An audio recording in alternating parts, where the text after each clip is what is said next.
My virtual fireside chat today is with Heath Adams, also known as the Cyber Mentor, who is a highly respected figure in the cybersecurity community. Now, you'll be very entertained by some of the questions we touch upon. You've actually made 100,000 freaking dollars last month. How did you make that possible? I mean, let's actually start with that. Tell me all about it.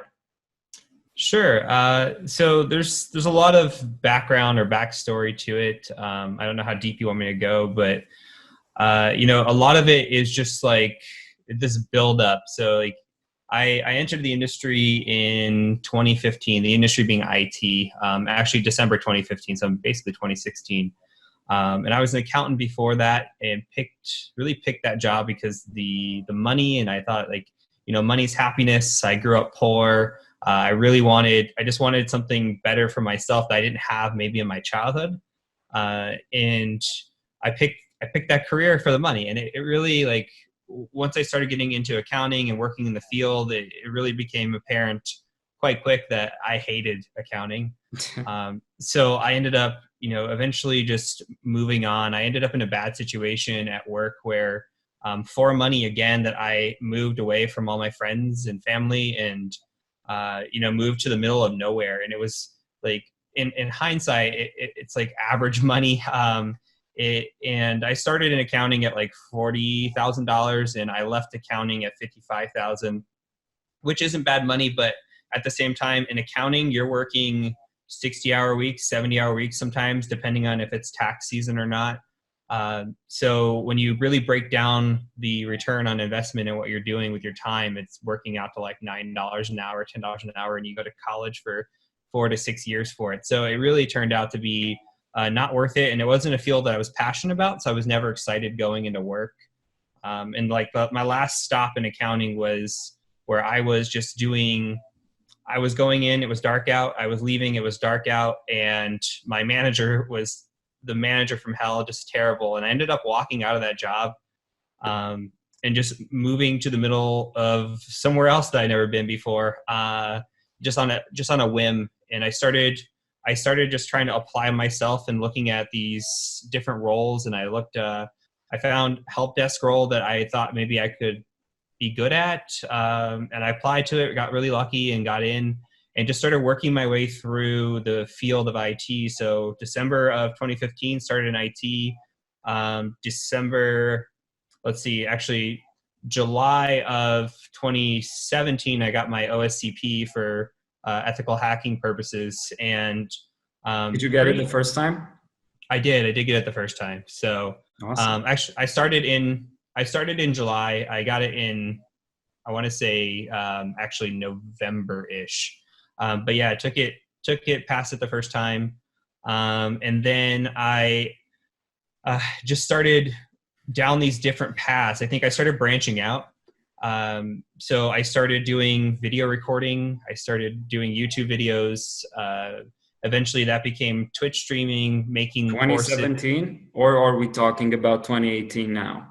Beginning of 2018. So before I started actually in the field, as soon as I got my OSCP, I started working towards content development. I hadn't released anything yet on YouTube, but I started working for INE, a company that they focus primarily on networking and Cisco certifications, but they needed somebody to do an ethical hacking course. So I used that, and I bought like a cheap microphone, cheap camera, and just started doing this course. And it was like, it's okay. It was terrible. I really didn't know how to talk. I didn't know how to relay what I wanted to say.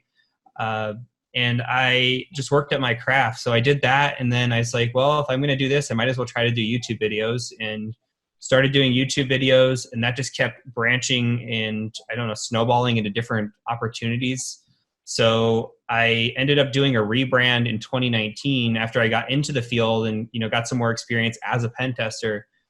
Just started doing a rebrand, becoming the cyber mentor, and, doing the social media stuff. And that's one avenue. Another avenue is just being good at your job and putting in the hours and putting in the work and really dedicating yourself to your craft. And when you make your life about passion and not money, and when you love your job and what you do, it makes it so much easier.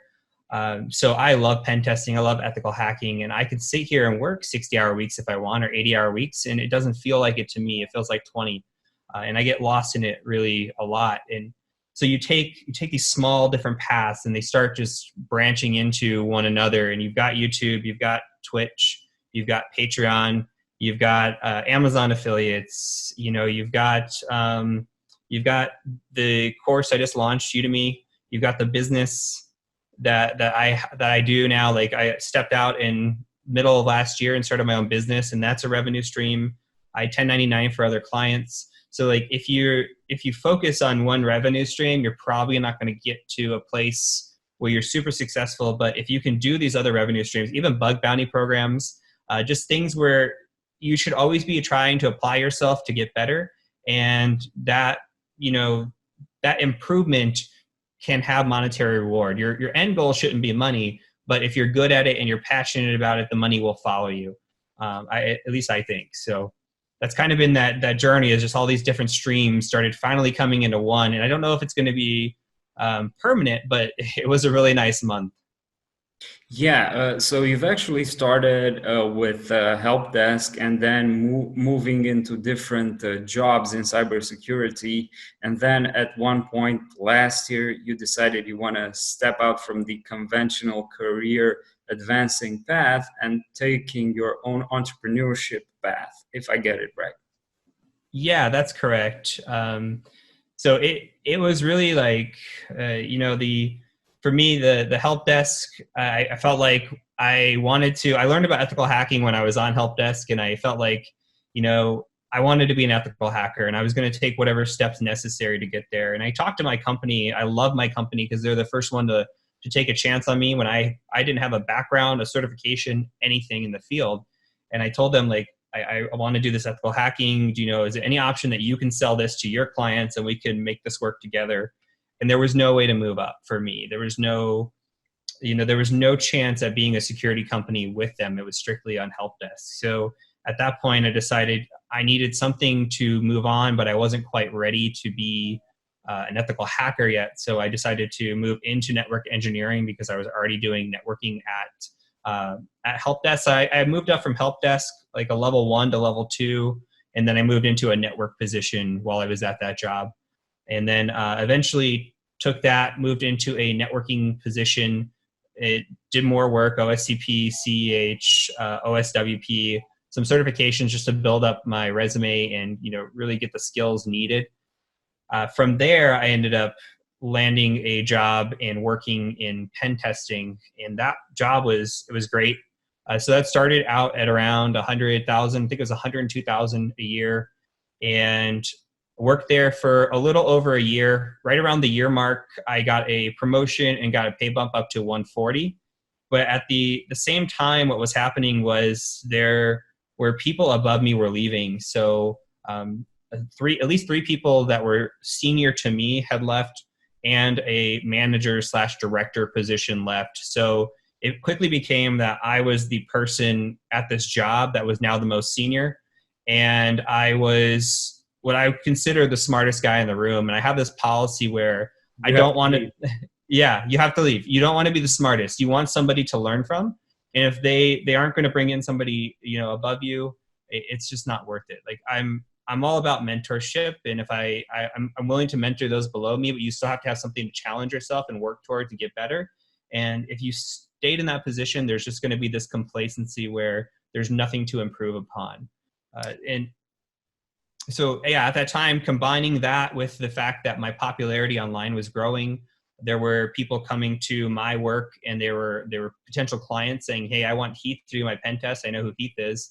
So, I was not seeing any of that money either, and they were getting clients off of me, no referral, no nothing. So at that time, just little bells went off and said, "You got to go and try this on your own. At least there will be a struggle. At least there will be something to learn from in that position." And if you fail, you could always get back on the horse and go back to another company. But I had to give it at least a chance at it and see what I could do on my own. You have to actually start leveraging on your entrepreneurial spirit, right? Exactly. Okay, so let's actually do an exercise of imagination here. So Okay. let's assume that I hear a lot about the cybersecurity field, um, and I feel excited and I want to get into it as soon as possible. So I have no knowledge of any computer programming, but I know how to use a computer like most everyone else. So in this case, what would you suggest as a mentor that I should do in basically 3 or 4 steps that would get me a decent knowledge and skill in the field of cybersecurity in, let's say, 6 months, and then possibly a job in about a year or less?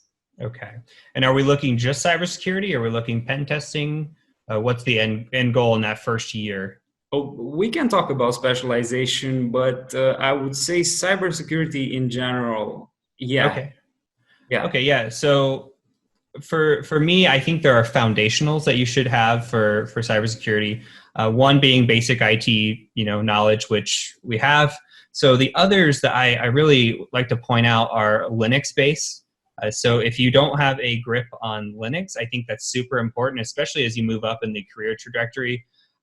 Knowing Linux is super useful, and knowing networking is super useful. So if you're coming off of just a help desk role or some sort of basic general IT role, having that networking knowledge really helps as well, especially if you're breaking into the field, because a lot of people break into that like SOC analyst type role, some sort of security based role where they maybe, monitoring different alerts and things that come into their environment. So understanding what's going on in your network, super big. A lot of that runs off of Linux-based programs. You might have applications that are running in Linux, so that's useful. And then being able to script. So depending on the field that you have, scripting is super useful. So you could be talking like Linux, Bash, or even Python scripting, or some things are moving to like Ansible or different types of scripting in there, depending on the field and what you're actually doing. Having that basic foundations really useful. You can develop that scripting later into coding or development skills, but as a base level for your first year, being comfortable with a language to just be able to write out some basic tasks is super useful. From there, I think having like a certification or two might help you, just something to put on your resume that says, hey, I have a general understanding of cybersecurity. I'm not going to be an expert by this level, but I have a general knowledge base, and something along the lines of maybe a security plus is pretty good. So you take the security plus, and what's nice about it is there's a lot of jobs that require it, or in the US especially, there's like government standards that if you want to work in government, you actually have to have a security plus for some roles.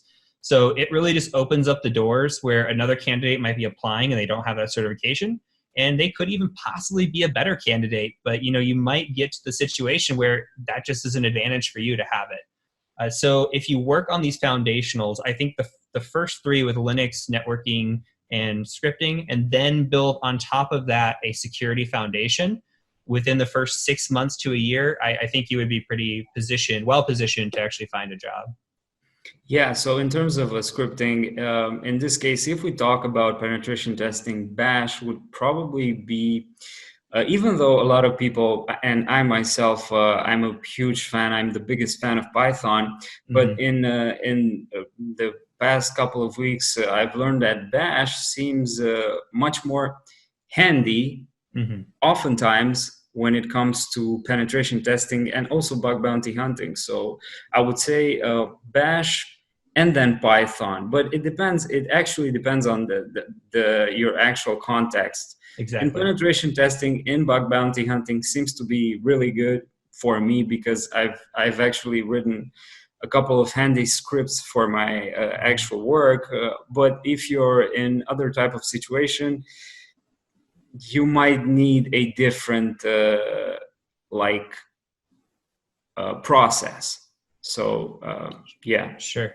Yeah, and just to tag onto that is, yeah, Bash is really good for automation. So you just say, hey, Linux, I usually run these 10 commands in a row anyway, so why don't you just do these for me and pull out the data? And You take care of it while I go get a cup of coffee, or I go, walk around or do something else. So the more automation that you can do for yourself, the easier you can make your life, the better off it'll be. And I think, like you said, for penetration testing, Bash is just quick and dirty, something you can put together really easy. So you were talking about specializations. Yes. Do you think that you can be like very, very good at more than, let's say, not necessarily one, but more than two specializations in cybersecurity? I think it would be tough. Just taking my background in penetration testing, we have so many different fields within penetration testing that you could specialize in itself. I would not be able to specialize in all the fields, in 20 years. I might be good at one or two, maybe three, just within our own little niche. So to be able to take that and say, yeah, I'm going to be good in cybersecurity or good in penetration testing, then I'm going to move on to the defense side. And I'm going to be really good there. I don't think you'll be an expert at either. Like, I think it takes a long time to really become an expert. And there's so much depth to everything that you do in any field in cybersecurity that it's really hard to manage more than two, I would say. And you always have to keep on learning because the field is progressing. So it's not like something static. It's always dynamic, always expanding. So your expertise has to be built upon in time, and you don't actually never get to know everything, of course. Right. Which is probably the beauty of it, because that actually keeps you excited and motivated and keeps you going, I think. Yep. Yeah, you're always learning something. And even today, or within the last day or two, that Citrix NetScaler vulnerability just dropped, and you see all these threads going around. Even on Reddit has one where it's like, oh crap, we've got to defend against this. Not just like, here's the attack and what's going around, but like, what are the defenses? Here's how we can baseline against this. And this just came up in 2 days, and people are already like rushing to learn how to attack and how to defend against that. So you're always on top of things, and you're always learning some new trick or technique. And there is, in my opinion, no way to learn everything in this field. Like, you always have an ability to learn something new every day. And I would have to add to that the fact that this feeds upon the curious nature of the hacker. Yes. So you feel that you're actually resonating completely with this job of ours when you actually have to learn and have to always like stay up to date with everything that happens. I don't know, it's exciting. At least for me, it's really exciting.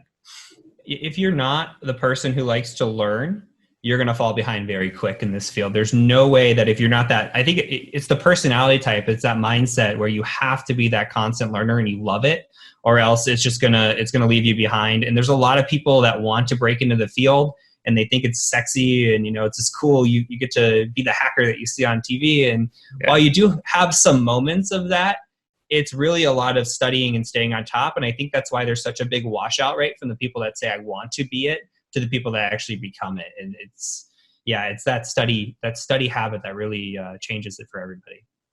Okay, let's shift gears a little bit. So speaking of technologies, what's one technology that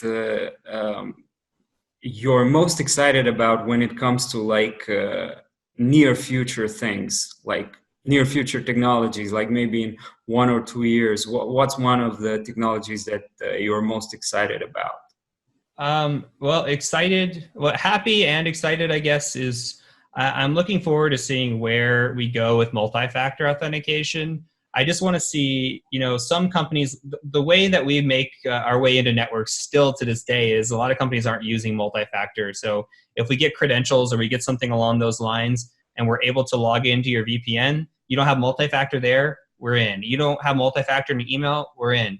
At some point in the next 3 to 5 years, that's going to be common ground, in my opinion. It's going to be more rare that you don't have multi-factor in your network. Then what are we going to do as an attacker? What are the attacks going to be to get past this? Because that's a huge hurdle. We make our bread and butter on getting in to these networks. That's how we make our money. And if we're unable to get into these networks, then it's going to be a challenge. So I'm excited to see not only how they can defend against us, but then that cat and mouse game as to how we can actually bypass a lot of that multi-factor. Social engineering, right? Yeah. So speaking, what about technologies outside of cybersecurity? What are you most excited Oh, about? Let's say self-driving cars, autonomous yeah, drones, VR. yeah. You just touched on two of them. I am a Tesla fanatic. So I'm very excited. I got to drive a Tesla last year and experience the self-driving, and I just want to see where they can take that because there was still, even though it drove yourself, there were very specific conditions in which it could drive for you. And I want to see how they can take that technology and actually make it to where it can recognize, which they're trying to recognize stop signs, recognize red lights, green lights, and where you literally are there as a passenger, but at the same time, like you do have the control to take over. As of now, when I was driving it, I was taking over a lot of the situations because I didn't feel comfortable still for that technology. But I do think here, I mean, they're already doing, you know, Google's doing the driving and Tesla's doing all the self-driving where they just drive themselves around. I think eventually, you know, in 5 to 10 years, we're going to see a lot more of those on the road. Tesla is very prominent, and there's a lot of competitors starting to come out now in that same aspect. And another one that you touched on was actually VR. I've had the Vive since probably it came out, and are very close to it, and I love the Vive. So I'm really interested to see where they can take that. There's a lot of limitations in the beginning where it felt like they're called, to me, they're called wave shooters, where you have like your controller and you just basically point it at things and shot, or you might duck or, you know, use some of the technology that it has, but it felt like it was limited in what it could actually do. And now they're starting to come out with better quality headsets. They're starting to take advantage of the technology more. They're starting to move to this wireless format, so you're not like strapped to this rope almost, to where you're limited in where you can move. At some point, they're going to probably have something that maybe you can strap to your feet or your ankles and you can walk, and it'll make it like they've already started doing that. And just to be able to walk in a game instead of teleporting, which is where you're at now, would be really, really useful. So that the more immersion that it gets, the more excited I'm going to be, because I'm a huge fan of the VR space as well. In terms of autonomous cars, I think I would like to speculate that's only a transitory or a transition phase or a transition technology. I mean, self-driving cars, the concept is all nice, but I don't think we're heading to a future like where it's full of self-driving cars and all that. There's probably going to be that, but I think that the next level in this case would be probably autonomous drones. And that's going to be interesting if we get some sort of transportation with drones. The regulatory aspect is going to be interesting. The security aspect is going to be even more interesting. So Sure. it's probably going to raise some questions in the next 5 to 10 years. And it's a technology that is like next door. I mean, it's like Mm-hmm. it's there. They're moving to it already with Amazon for package delivery. I mean, it's insane, and within that's their plan within the next few years. I think they already started doing prototyping, or maybe even already have done it in some cities in limited scope. But their plan is absolutely to have no drivers, to just have the you know, the drones deliver packages to you, which is absolutely insane. And yeah, just think of the airspace, think of the cybersecurity issues. Wow. There's a lot of, you know, a lot of things that could go wrong there. So it is going to be interesting to see where that goes in the next, you know, maybe 3 to 5 years. I guess that's a lot more work for us as cybersecurity people, right? Yeah, keep us in business at least. So Okay. Do you read books? very rarely. There are a few good ones that I, you know, like I've read and I've really enjoyed. I like audiobooks more. They keep my attention more than a book. So I don't know if it's ADHD or what it is, but I'll be on a page and then I'll start thinking about something, and I'll have to reread the page probably 3 to 4 times. So it takes me, I don't know, 4 times longer, I would say, than the average person to actually get through a book. So I just, if I'm in a car, I'm driving or doing something from point A to point B, I can just listen to an audiobook, and it's really a better way for me. It's actually in the background, right? So you don't actually have to like actively listen to it at all Right, times. right. In terms of technical books, I mean, for cybersecurity books, do you have like a good recommendation for beginners in penetration testing specifically? So we are a little dated, I feel like, on the books side. There's books out there that I haven't really read that are coming out, but I feel like they're all self-published. So probably the most recent that I know of from No Starch at least, which is like a prominent publisher, would still be the Georgia Weidman penetration testing book, and she's working on a second volume or second edition. Yes. So when that comes out, I think that'll be a must buy for a lot of people, because that was like that was the book for us, at least for, like 2017, 2016, when you're going through and you're learning, that's the book to buy. Still is almost for a lot of the beginner pen testing. There's some other books out there like the Hacker Playbook series that I feel like maybe is a little bit advanced for somebody just starting to break into the field. But yeah, I think that volume, and then when volume 2 comes out, I'm really excited to see where that goes and what it delivers. Fellas, YouTube enabled memberships for my channel, so you can now come into my closed circle and into the private live chats. Click the join button to learn more. I would like to add that in terms of books for beginners, when it comes to bug bounty hunting in this case, or web app penetration testing, there's the classical 2011 Web Application Hacker's Handbook by the Heath, which is the creator of Burp Suite, right? Mm-hmm.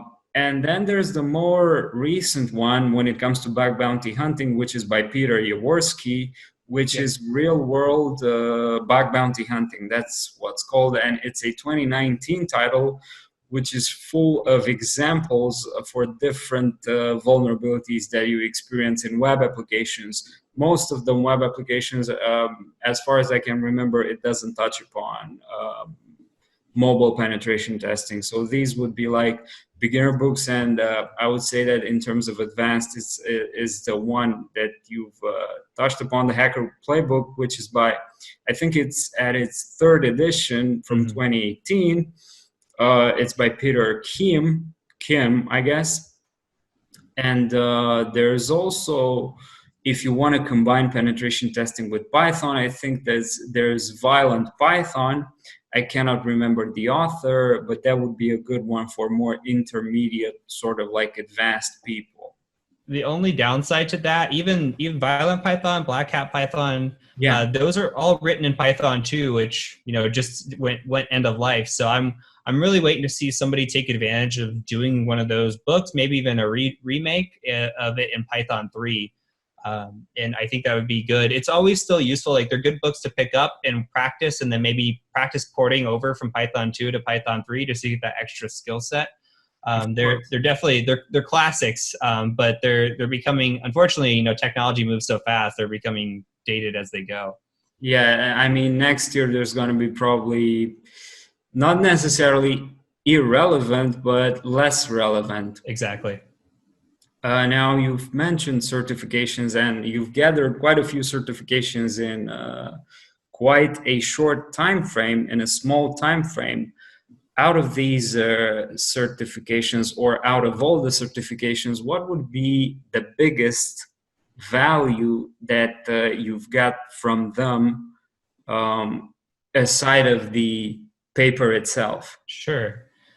So in terms of just pure value, I think I'm going to go with return on investment. Not necessarily the most knowledge or the most practical, but the OSCP is the biggest, and in my opinion, still to this day, is the biggest return on investment you could make, because you're looking at anywhere from like $800 to $1,200 to actually take the course and actually get an exam seat, and that leveraged me into a $100,000 job, having that on my resume. There's no other certification, regardless of how practical, how awesome they are, how real life you're going to get. They're just not going to have that name recognition for $800 to $1,200 that you're going to get from passing the OSCP. So in terms of that, just return on value, it's still to this day, it's got to be number one for me. It's a really good HR filter, as you said it in a lot of your videos. Yeah. So in terms of practicality, which one of them, so it's not the OSCP, but which one was more practical to you? Sure. So I think eLearn Security does a really good job on practicality. They gear their certification courses based on real world examples. It's not really It doesn't have that capture the flag feel to it, like a hack the box or an OSCP would. Yeah. And that's what's really nice. And the other nice thing is like they pride themselves on kind of updating every 3 years or so. So even if it does start to fall out of date, which, you know, I've taken some courses from them that are kind of starting to get there.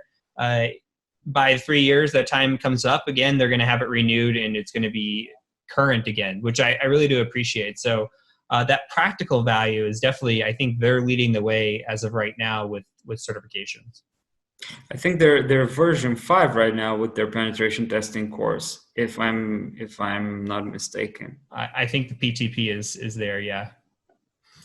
Now, penetration testing, bug bounty hunting. Which one of these two do you actually do the most? Absolutely penetration testing. And I will give you my reasoning and even the differences for people watching.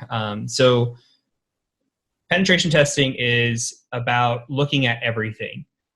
Say we're looking at a web application, which is mostly what bug bounty hunting is. We're looking at a web app and I'm doing a web app assessment and a bug bounty hunter is doing the same look at it. I might write you up for having the little nitpicky stuff. You know, it might be missing headers on your responses, or it might be something just like a autocomplete on a login form or something, you know, just really low nitpicky kind of deal, where the bug bounty hunter is all about impact. They're looking for what vulnerability they can find that they can report to the company that has a big impact so they can score that, you know, that money really is what they're after. So for us, it's a lot more comprehensive where we're looking at every little detail. Our checklist is huge, like super detailed checklist where the bug bounty program is, again, looking for that impact. So what was the second part of your question? I'm sorry. No, that was it. Which one of out of penetration testing and bug bounty hunting do you do most? Gotcha. So yeah, you said that penetration testing, and one of the differences that for penetration testing, I mean, in most situations, if you're working on a project, you're actually hired for that project and you know that you're going to be paid for that project when you finish it, when you send the report. But when it comes to bug bounty hunting, it might be a little bit uncertain unless you're really good. And if you find something, there is quite the high likelihood, if the program is public and there's a lot of eyes looking at it, that you might get a duplicate, which is quite frustrating, I would have to say. Absolutely. Yeah, so for me, that's the other thing I actually wanted to touch on was that pen testing is just a consistent form of money. So I can go charge a client X amount of dollars, and I'm not ever guaranteed to see that return on investment when I'm doing bug bounty hunting. Now, there are a lot of posts like on Twitter, LinkedIn, you see these bug bounty posts where they get 20,000, 25,000, even 50,000 I've seen before, where that's insane and it drives a lot of people to this market. And there's people even in like the US cost of living's high, right? So if there's people in countries where the cost of living's low, where even if they got a half of that or a third of that or a fourth of that, it's a really good payday. So you have to weigh your own personal return on investment. For me, pen testing is just consistent. I know what I'm going to make at the end of the day.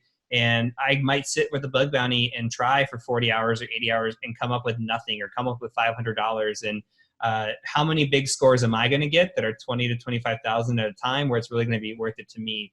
And I would say even then there's maybe 1% of the bug bounty crowd is making over $100,000 or $200,000 a year. It's very rare because they just now had their first 5 or 6 millionaires and they've been around for 4 or 5 years. So if you do the math, that's $200,000 a year. And you've got people like, you know, Doggy G, who's got like $800,000 or $900,000 he made in 1 year last year. That's awesome. But that's an exception to the norm and somebody who's been at this for 20 years. Like he is a old school hacker that's been doing this forever. So to really set those expectations when you're coming into it, you can't expect to see that. That's what's posted. That's what gets shared the most. But at the same time, you have to be expecting to find nothing or to find $50, $200, something on the low end as well. So for me, the pen testing return on investment is just more consistent. Yeah, the idea is not to like put down or to discourage people who are into bug bounty hunting. Right. The perspective and the reality is that you only see the successes. Only the Yep. successes are getting shared. So that's probably maybe like 5% or even less of the total number of people who are working on back bounties that are actually making 95% of the money. So Right. you have to view things into perspectives. I love back bounty hunting, and I'm actually doing it quite a lot right now. But I would say that it isn't mostly for the money, but for the actual process itself, and for actually getting much more knowledge and experience into that. Hmm. But if I am to pick from a project in terms of bug bounties or a penetration test, I would be inclined to go with the penetration test most of the time and leave the bug bounty as something that's a side Yep. that I could work on, like as a side gig. Yep. It's a fantastic job to, like you said, to sharpen your skills, learn new tricks and trades. I've learned so much from bug bounty hunting and just watching other people do it, but it's not that main source of income, but it's something, like you said, you can do on the side to get better, to maybe make some money if you get fortunate enough, and just improve your craft. So yeah, absolutely. I could think of it like this. So I've been very vocal about CTFs recently, and I would have to criticize myself in this case because when I actually started in the field, I was doing a lot of Hack the Box, Bone Hub, and all the platforms. Hmm. And I was doing a lot of CTFs, and I kind of started bashing them, like most recently, not necessarily bashing them, but criticizing them for the fact that a lot of them are unrealistic. And I actually stopped doing all that playing on platforms. And I would say that a better exercise for me is to actually do back bounties in my spare time, because that's the real thing. And if I get to find something, there's going to be something with impact and with potential financial reward, and Sure. also with something that's useful to my experience in the real world, compared to a CTF, which more often than not, I'm not saying that always, but more often than not is quite unrealistic. And to add to that, there are platforms that have like more realistic scenarios, and even I think on Hack the Box they have some labs that are quite realistic, but I would prefer doing back bounties as of this moment more than playing a CTF. Yeah, and it's a CTF's a game, right? And bug bounties are real life, and that's the big difference. Is you're up against an actual client, and you can treat it like it's a real assessment and use every tool and knowledge that you have. And if you don't have the knowledge, you go pick something up and learn from it. A CTF is a game where it's a puzzle. It makes you think about how you're going to get from point A to point B, and it's great. Like, yeah, they're fun to do, just like a going and doing an actual puzzle is fun to do. But at the end of the day, what are you actually getting out of it? Besides just that satisfaction of completing a challenge. So I agree with you that doing bug bounties over CTFs is much more advantageous. In terms of penetration testing, so getting back to the subject, do you actually have a written penetration testing methodology of your own that you follow step by step? I mean, you couldn't be following it in all types of and in all your engagements, because it's going to be contextually different. Sure. But do you have like some sort of a methodology that you generally follow? Yeah, so I've got how I do my assessments is I've got a checklist that I have. So if I'm doing an external or internal or web app, I've got a checklist where it's just kind of like the commonly done things. Because when you get into a pen test, you might go down this path and completely forget about some of your tasks. So it's always good to have them written down, just so you can check it off and say, yeah, I did that, okay. So it's good to absolutely have that. But like you said, every pen test is different, and you have no idea what you're getting into until you actually open the box and start looking at it. But having that set methodology written down will absolutely be helpful. What do you use for reporting? I mean, do you use like a Word document or simple Yeah. stuff?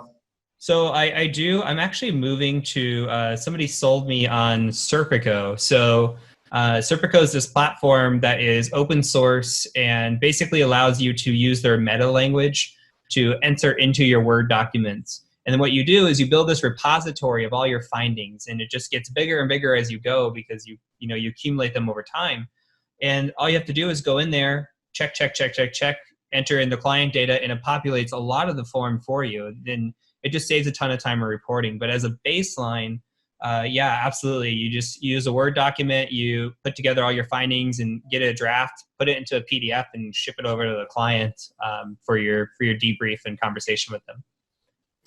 Now, in terms of tools for penetration testing, what would be your top, let's say, 3? That's tough. So I pay for 2, so I guess I'll have to include those. I pay for Nessus and I pay for Burp Suite. So you have to have a Nessus license if you're doing pro penetration testing. Let me switch this from pro to just amateur level before you get a job. Nessus and Burp Suite are a must because Nessus just saves you a lot of time. And Burp Suite also just saves you a lot of time. They have automated scanning. Same with Nmap, which might fall into both categories if I had a top 5, but Nmap's good as well. And then you go in there and you look at them not only from the scanner part, but from your visual part. And it's just like that double coverage in case you maybe missed one on one end or missed one on the other, just to have those checks and balances. So definitely those 2. And I would say Metasploit is probably my 3rd most used as a pro as well.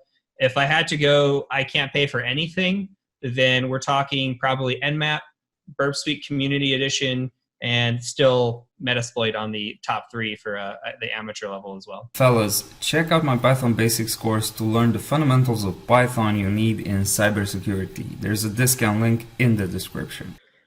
Kali Linux, Parrot, or something else?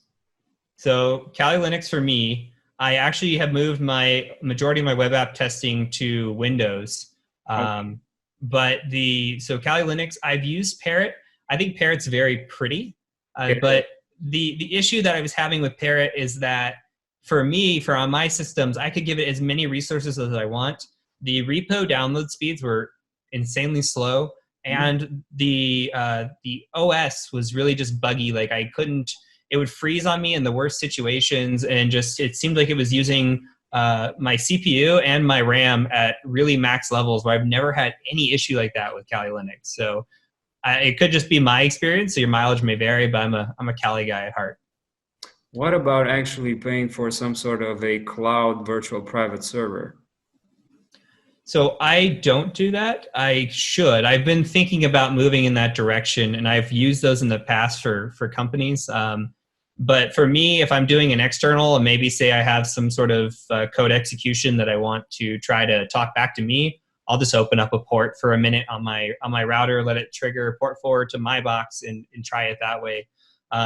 It could just be because I'm cheap and I don't want to pay for the VPS, but I've always tested that way. I think your mileage varies again with who the person is and how they test, but I always test from my own VM.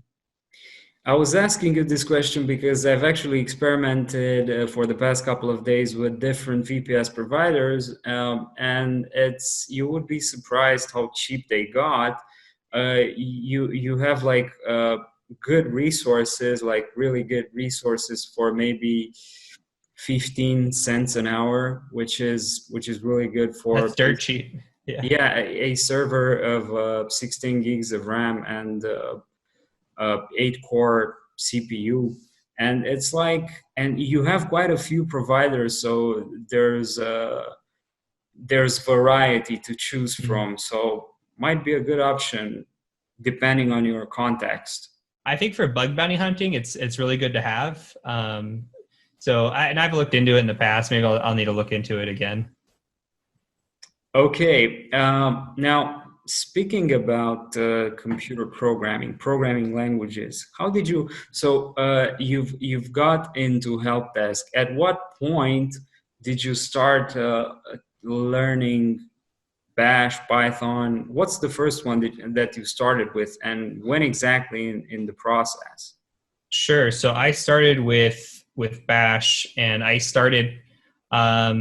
Probably like 3 weeks before I started the OSCP, I just started picking up some of that. So I was already working as a network engineer just started picking up some of that process. And then I also reviewed some Python and just kind of got into that, like, just somewhat comfortable understanding of the basics. And what I do, I'm by no means a developer. I am terrible at coding. I will write out the logic behind it, and I think that's what's important, is to understand what's going on in the language and how you want to think logically about it. So I'll say, okay, well, I want my program to do these 5 things, and then you can build upon that later if you start thinking about logical flaws or something that might break your program, or how a user might input something incorrectly, or all these situations that might come up. But from a baseline, I want my program to do this, and I'll write that out and what it might look like. And then I'll just go to Google and I'll say, look, I know I'm looking for something along these lines. There's got to be something out there on Stack Exchange or somebody who's already written part of this code. Yeah, Stack Overflow. And you copy that, you make it your own, and then you just keep improving upon it. So I am definitely what I call a Google developer. Well, I'll take bits and pieces of code and just put them together. It'll be awful at first, and then you fine tune it, or maybe you sit down with somebody else who's also a coder and you say, like, can you look at my script, just give it a review and tell me how you might improve it. And then they'll give you some feedback. You go back to the drawing table and fix it as well. So you actually learn on the go, and you improve like in time. So you don't necessarily have to learn the entire syntax of Python if you just need a little bit of code that would actually get you through your process. Right. Yeah, you learn all these little tricks over time. And like the importance, especially if you're just getting into cybersecurity or just getting into like pen testing, is understanding the basics. Like, what's a conditional statement? What is a variable?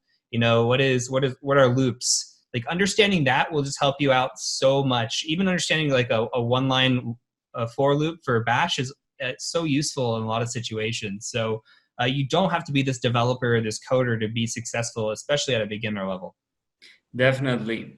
Now, getting back to an exercise in imagination. So for someone with practical knowledge from CTFs, I'm not sure how practical that can get, but for someone with knowledge from CTFs, from playing on HTB, VulnHub, literally like not so much knowledge of real world stuff in cybersecurity, how could they get their first client, like, for example, if they don't actually have any experience in the field? And let's say they don't have any certification. Is that even possible?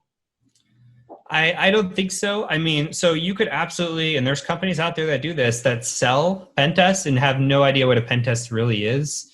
And they might just run a Nessus scan and, just slap on their logo and call it a day.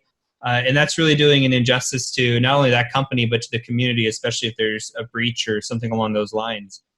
So I think that it might be more possible if you're a good salesperson to land a client, but if you're going to land a job there, you have no chance. You need that practicality in order to be anyway competitive.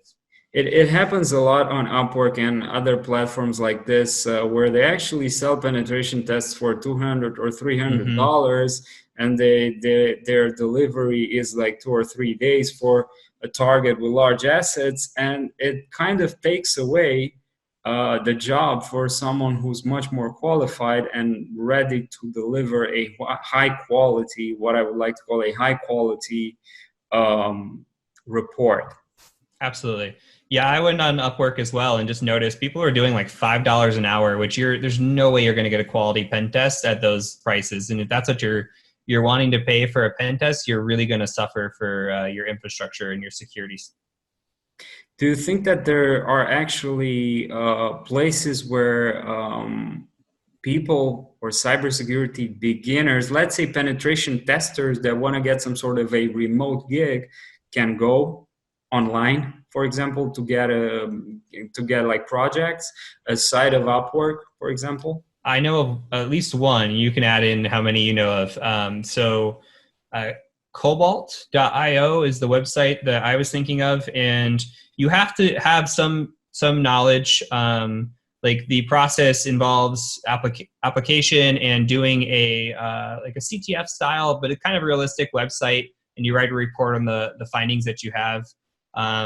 and then you actually get in, and then you have the opportunities to make money to do actual pen tests. The nice thing for me about it, and I'd done a couple there, was that you get the opportunity to work with other people. So usually you're not the only one on the pen test. There's at least 2 or 3 of you.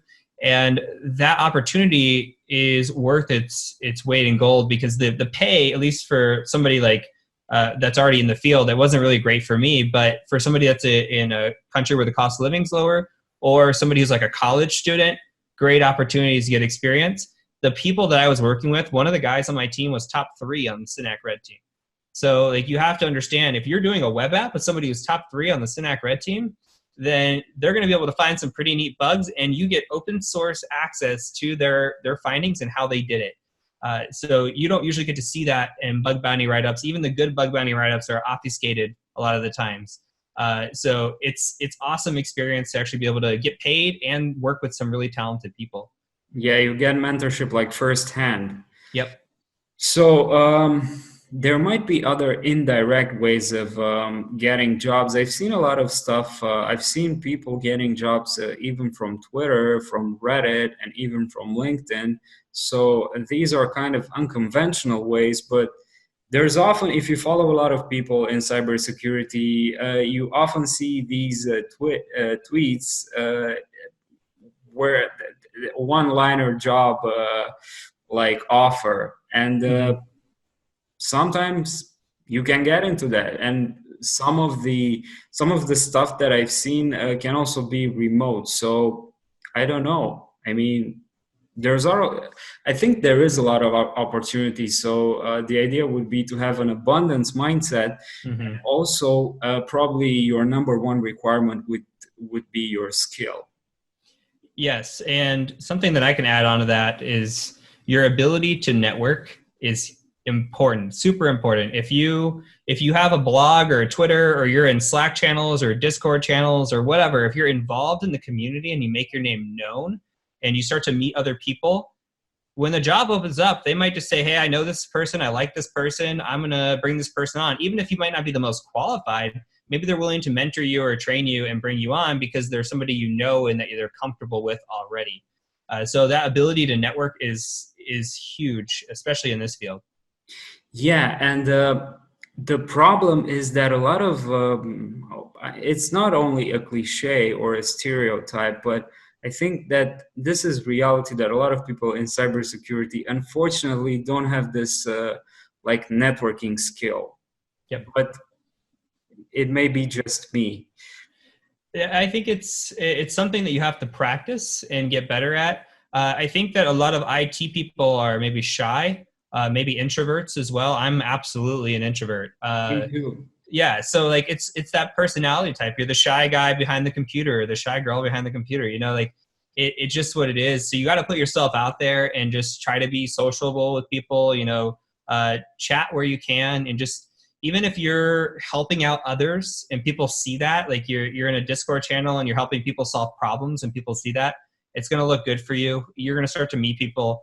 It takes time to build up a network, but when I was first getting into the field, at least 2 of my interviews were because of people that I knew, and you know, it's super useful to be able to have that network behind you. Okay, so yesterday or a few days ago, I've posted this tweet in which I asked people who follow me on Twitter to shoot up questions for our interview. So let's actually go into 1 or 2 of these questions. Sure. Here goes. So the question says, everybody talks about what one should do to get the OSCP or other certification, but no one talks about what to do after that. Would you have some advice about that? So I think that they're talking about getting a job or something after the OSCP. What would you do, or what would be your first step towards getting a job after you got the OSCP? Yep. So OSCP prepares you for what I call like that external methodology. It gives you the how to scan, how to enumerate, how to look for things, you know, how to try harder and work your way through that sort of mindset.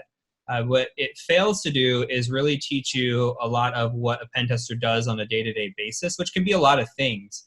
So on the external side, I think it's great. It does a good job there. Within adding in some concepts like adding in credential stuffing or password spraying attacks against login forms are probably the biggest way that we get in right now.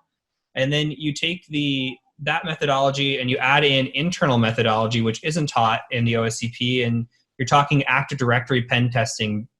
So you have to learn Active Directory pen testing. There are blogs out there. There's courses out there varying from free, cheap, or upwards of thousands of dollars if you want to learn it. But there's resources out there to do so. Web application penetration testing as well. So learning that really makes you a more qualified candidate. And I'd like to add in probably wireless, which is pretty straightforward to learn.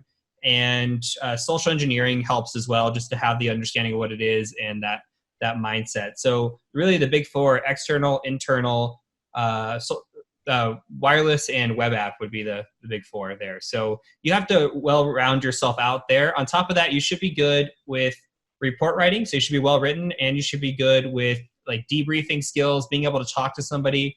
Again, you don't have to be an extrovert. You just have to be able to put on a fake face in front of a client and say, like, here's your findings, and be able to kind of explain technical things to maybe somebody who's not technical. So that explain like I'm five mindset and being able to do that really helps be successful in this field as well. So there's a lot that a certification will get you in the door. So that certification will get you an interview, but there's a lot to learn after that. So the better prepared you are, the more of these traits that you have when you go into an interview, the better off you're going to be. I guess we've only scratched the surface with the vast amount of stuff we can talk about. Sure. So, fellas, looking at the description of this video for ways to get in touch with Heath, a.k.a. the Cyber Mentor, and also where to get his highly downloaded course called Practical Ethical Hacking. Now, Heath, I'm really looking forward for our next discussion. So very big thank you for the great knowledge and experience that you've shared with us today. Yeah, thanks so much for having me on. I really do appreciate the opportunity to be here and share some knowledge, and I appreciate you considering me for coming on.